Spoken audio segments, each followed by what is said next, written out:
Directrice générale du Technion France. Le Technion, pour ceux qui ne le savent pas, c'est ce très célèbre institut israélien de technologie basé à Haïfa, ici dans l'État hébreu, surnommé le MIT du Moyen-Orient, qui est en pointe dans le domaine de l'innovation et qui est, on l'imagine et on le devine, Valérie, en ce moment à pied d'œuvre pendant cette pandémie de Covid-19.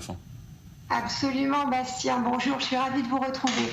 Oui, vous dire que dans cette grande mobilisation généralisée et mondiale contre le Covid-19, le Technion s'est fortement lui aussi mobilisé puisque 45 de ses laboratoires ont consacré tous leurs efforts pendant toute cette période et continuent de le faire à la lutte contre le Covid-19 et notamment dans 4 grands domaines où ils tâchent d'apporter des solutions innovantes.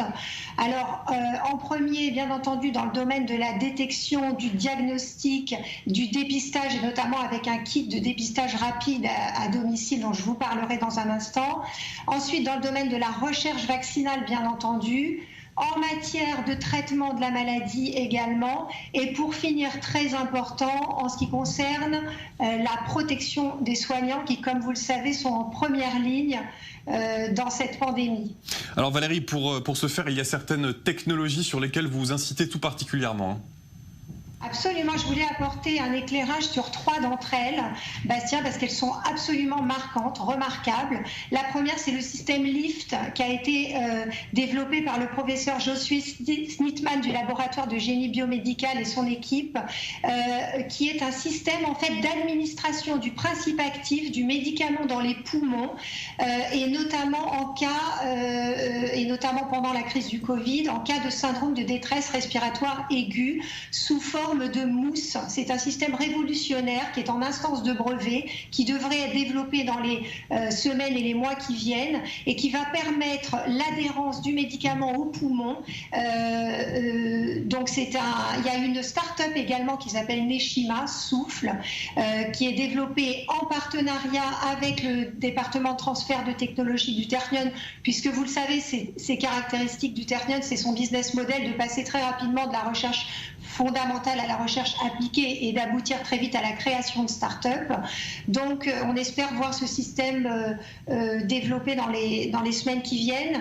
Également, et c'est une femme, le professeur Naama Geva-Zatorski de la faculté de médecine du Technion qui développe un test de dépistage rapide à domicile qui va permettre à partir de la salive et un peu sur le modèle des tests de grossesse que nous connaissons, le changement de couleur indiquera en moins d'1 heure si vous êtes positif ou non au Covid-19. Donc ça aussi, très important, en phase de développement, en collaboration avec l'hôpital Rambam de Haïfa.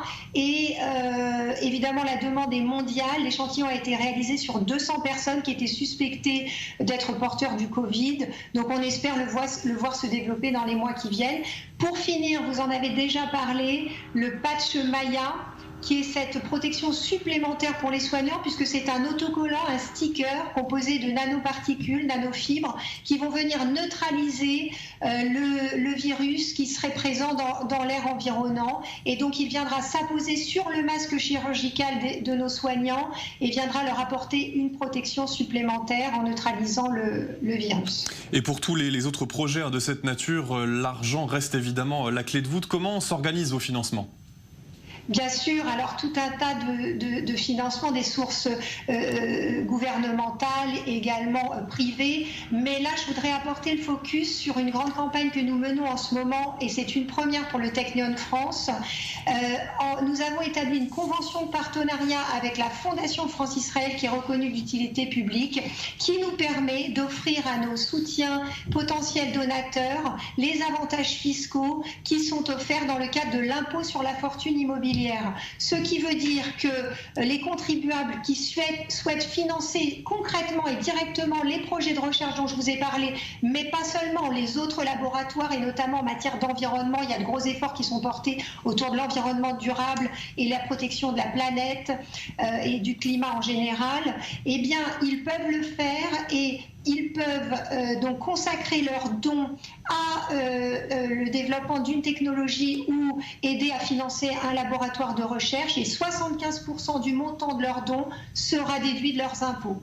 Merci beaucoup Valérie Sabat. Je rappelle que vous êtes directrice générale de Technion France et on vous souhaite de poursuivre sur cette voie.